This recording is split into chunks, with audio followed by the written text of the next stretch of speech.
Philémon est un crapaud baveux, pustuleux et pourtant malheureux. Il a pourtant tout pour être heureux. Une mare dans laquelle se prélasser, des mouches, des moustiques, un rocher sous lequel se cacher, du soleil à volonté, tout ou presque. Depuis qu'il est petit, ses parents lui disent « Tu vas rencontrer quand tu seras grand une princesse, elle va t'embrasser et tu vas te transformer en prince charmant. » Seulement maintenant, il est grand, Philémon, et rien, pas une ombre de transformation. Même le baiser de la plus aimable des princesses ne l'a transformé. Alors, lui aurait-on menti? Tenez, pas plus tard qu'hier, 3 jeunes filles se sont présentées. C'était d'abord la princesse Caroline. Elle est arrivée tout doucement, avec grâce. Elle s'est penchée vers Philémon et elle lui a murmuré à l'oreille « Puis-je avoir un baiser ?» Et puis elle l'a pris, elle l'a niché au creux de sa main, elle a déposé délicatement ses lèvres sur celles de Philémon. Et rien. Crapaud il est resté. Ensuite, c'est la princesse Milou qui est arrivée. Elle a marché comme un cheval. Elle est arrivée, elle l'a pris, elle l'a serré dans ses mains, elle lui a posé sa bouche sur la sienne. Philémon a cru qu'il étouffait. Et là, rien. Crapaud il est resté. Alors la princesse s'est écriée « Mais les crapauds ne sont plus comme au temps des contes de fées !» Et elle est partie en grognant.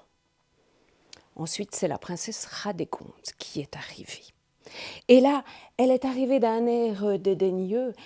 Elle a regardé Philémon, elle s'est pincé le nez, elle l'a pris par une patte et elle a déposé ses lèvres sur celles de Philémon. Et là, rien.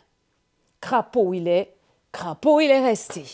Alors évidemment, Philémon, il est désespéré.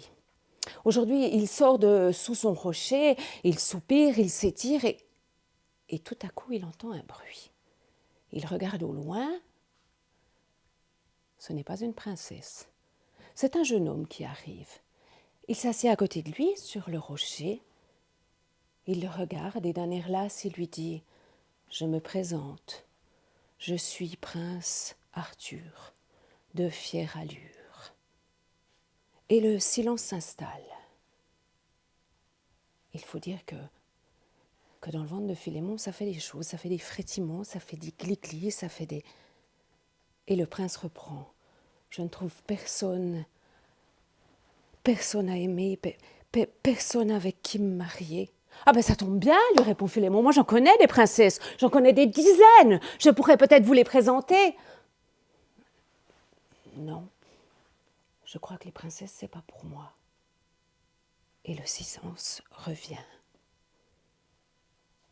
Quand tout à coup, le prince regarde Philémon et lui dit si j'osais, il se penche, il se retire, il se penche, et tout à coup, leurs bouches se rencontrent.